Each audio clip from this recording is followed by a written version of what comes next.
Estimadas amigas y amigos de Empresariando, bienvenidos. Hemos venido hoy a Customer Trigger a hablar con Joaquín Trujillo, quien es director de transformación digital. Sí.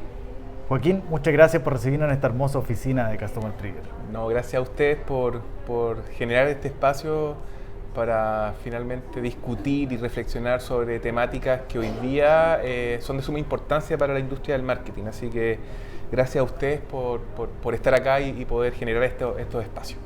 Joaquín, Customer Trigger es una empresa que está con foco en el cliente y con foco en experiencias. Sí.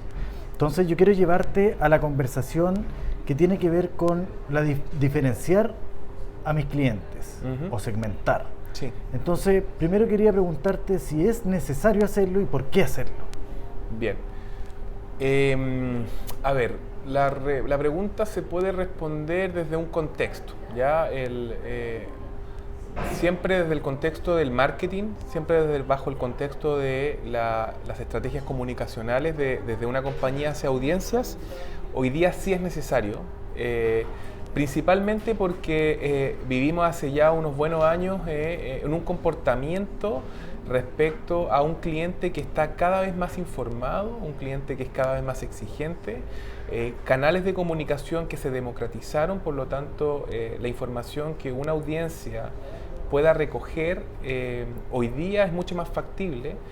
Hay experiencias de otros que también puede recoger un cliente que está tomando una decisión y que puede influenciar específicamente en esa toma de decisión. Eso quiere decir un poco, Joaquín, para entender lo que estás diciendo, que los clientes están buscando foros, están buscando opiniones de otros para tomar decisiones de compra. Hay comportamientos teorizados en el fondo, hay comportamientos que se han analizado con tasas que incluso, no sé, por ejemplo, 8 de cada 10 clientes hoy día lee un comentario en redes sociales, por ejemplo, o investiga en buscadores sobre un determinado producto o servicio o sobre la promesa de ese producto o servicio.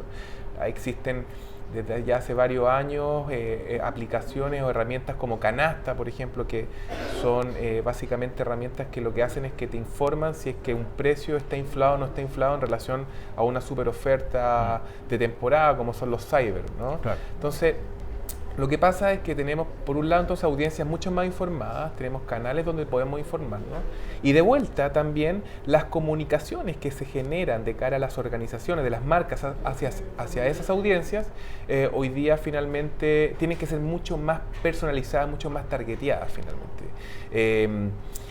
El segundo aspecto que sucede es que hoy día tenemos dos grandes caminos de comunicación.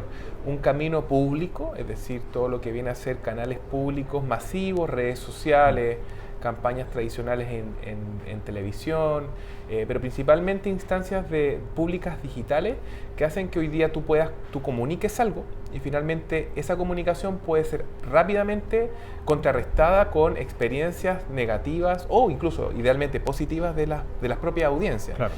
Y también hay otro camino que son las comunicaciones más personalizadas, que nosotros las denominamos uno a uno en el fondo, que son comunicaciones dirigidas hacia ti, donde hay una barrera inicial en la cual, como es personalizada y hecha para ti, hay menos probabilidad de que se externalice, se difundan las experiencias positivas o negativas en el fondo. Son dos caminos, dos estrategias totalmente distintas.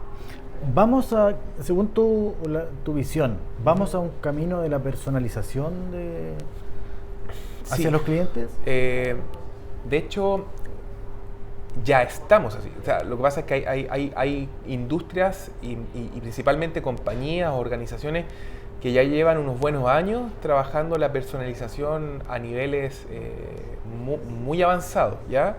Y hay otras organizaciones o pequeñas empresas que están en camino a desarrollarlo.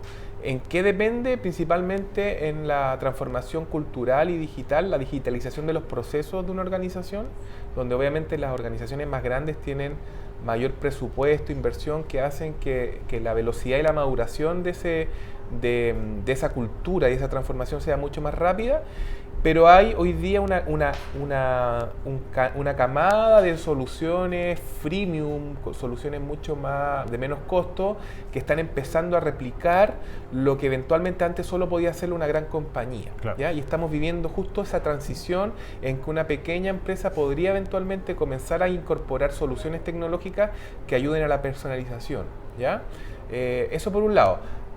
Por el otro lado, está desde el plano estratégico, que va más allá del nivel tecnológico, por llamarlo así, sino que tiene que ver con la visión organizacional o la estrategia de marketing o la estrategia de comunicación que tiene la organización de cara al cliente, que nosotros lo denominamos la gestión del cliente finalmente. Si tu estrategia está orientada a una gestión del producto o si tu estrategia está orientada a una gestión hacia el cliente. ¿Ya? Entonces, si tu estrategia y tu cultura está orientada hacia el cliente, la probabilidad de poder transformarte en base a esto es mucho más alta que obviamente una organización que está muy orientada al producto como tal, porque finalmente las experiencias, llámese personalización, nacen de una visión mucho más orientada hacia el cliente, ¿se entiende? Entonces, por ese lado, en teoría, tú comienzas a visualizar si es que hay mayor o menor maduración. Hoy día, el estado actual es que hay grandes compañías que están ya en procesos de transformación y medianas y pequeñas empresas que están en procesos ahora recién de implementación de estas tecnologías.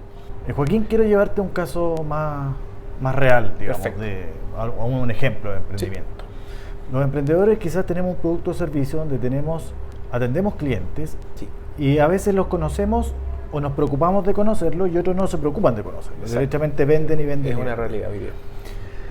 ¿Sería bueno para nosotros poner más foco en identificar quiénes son nuestros clientes y sus preferencias de consumo? O sea, te lo pregunto porque de repente hay clientes que son muy fieles, que nosotros conocemos, que nos compran harto, pero que lo tratamos igual que un cliente que viene una vez y compra poco. Exactamente. Eso es hoy día, de nuevo, es una realidad.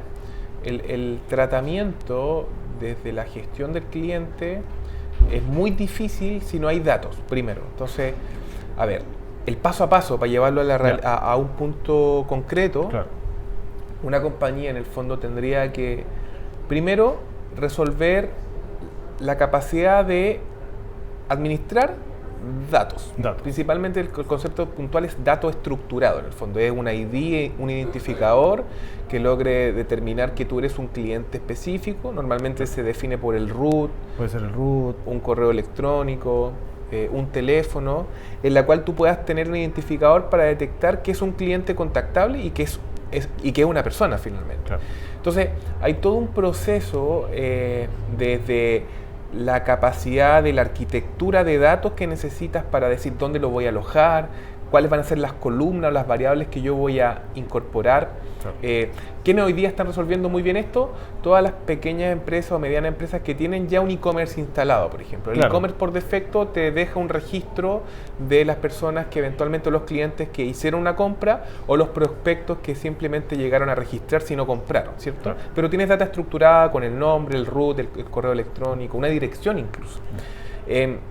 Entonces, hay ciertas pequeñas y medianas empresas que tienen e-commerce que eventualmente ya podrían resolver ese trabajo. Quienes no resuelven ese trabajo porque no tienen e-commerce, porque no venden en digital y venden físicamente, debiesen entonces preguntarse cuál es el camino correcto, cuál va a ser mi canal de adquisición de esa información, de esos datos, y dónde lo voy a alojar, ¿ya? Obviamente hay una serie de posibilidades. Ahí lo bueno, y lo invito a todos, es que en el fondo existen hoy día muchos contenidos dando vuelta de autodidacta, en el fondo, donde explican muy bien formas de integrar rápidamente desde un formulario en Google, en una tienda, donde tú dejes un tablet, por ejemplo, claro, hasta poder integrarlo con tu, no sé, con tu RP de venta, en el fondo, donde también puedas tener la capacidad de integrarlo. Entonces, primer paso real es dónde voy a dejar la data y cómo va a estar estructurada esa información. Claro. ¿Ya? El segundo paso tiene que ver con la segmentación una vez que ya tengo data. Y ahí entraste en un punto muy interesante que tiene que ver, ¿le mando a todos la misma campaña?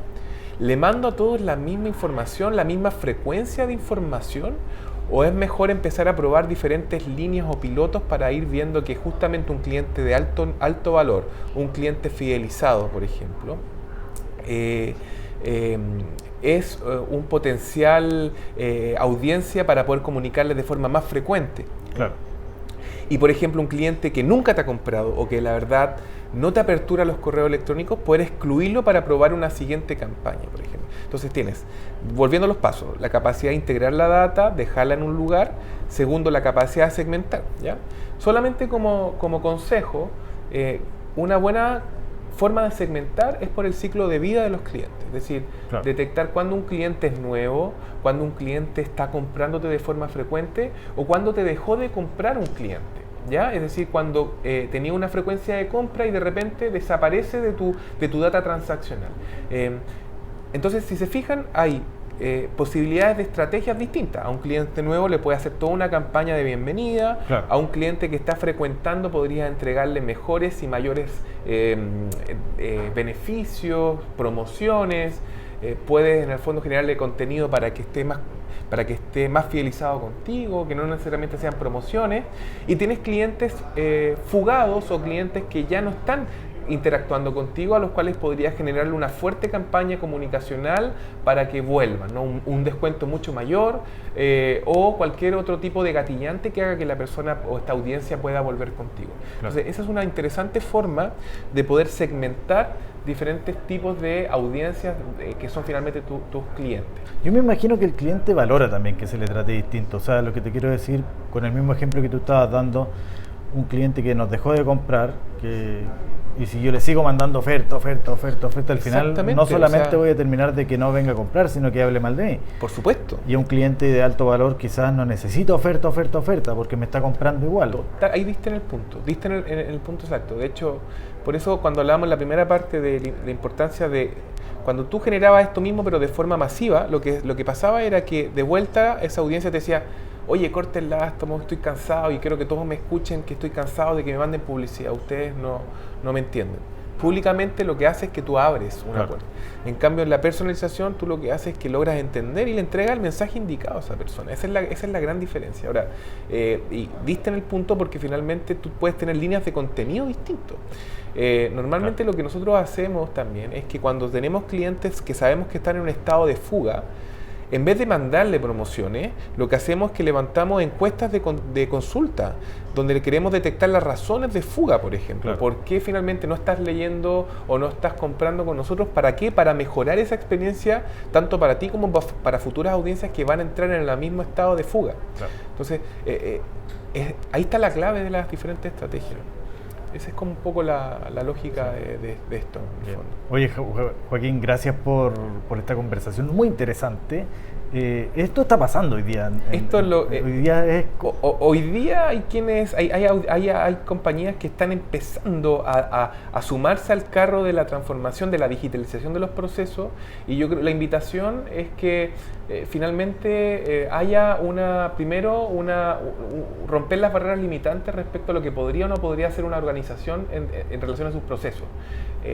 Quienes tengan miedo de partir, yo los invito a que por favor averigüen respecto a diferentes capacitaciones, cursos gratuitos que hay digitalmente, y quienes tengan la posibilidad también de impartir diplomados de transformación digital en diferentes universidades, que lo hagan, porque eso lo que hace es que abre un poco, libera la barrera limitante que normalmente tenemos desde el punto de vista de la organización. Eso es lo que se llama romper la cultura tradicional de la organización. Claro. Ese es el primer paso para quienes realmente quieran pegarse este salto, y lo segundo es mapear las diferentes posibilidades tecnológicas que existan, cruzando una matriz de costos, por ejemplo, versus esfuerzo. Es decir, cuánto me cuesta comprar esta tecnología y cuánto beneficio me entrega. Entonces así tú también te vas generando un mapa de prioridades respecto a qué implementación generar. Y luego ya viene la estrategia, donde ahí eventualmente viene de cada organización. Los dueños de las organizaciones, finalmente de las compañías, de las marcas, son los que mejor manejan la información. Por lo tanto, ahí la invitación es a madurar constantemente en los niveles estratégicos, pero siempre y cuando haya una base inicial cultural que te invite a realmente transformar tu negocio desde la gestión del cliente. Sí. Joaquín, muchas gracias. De nada, gracias a usted. Nos vemos en la próxima. Hasta luego.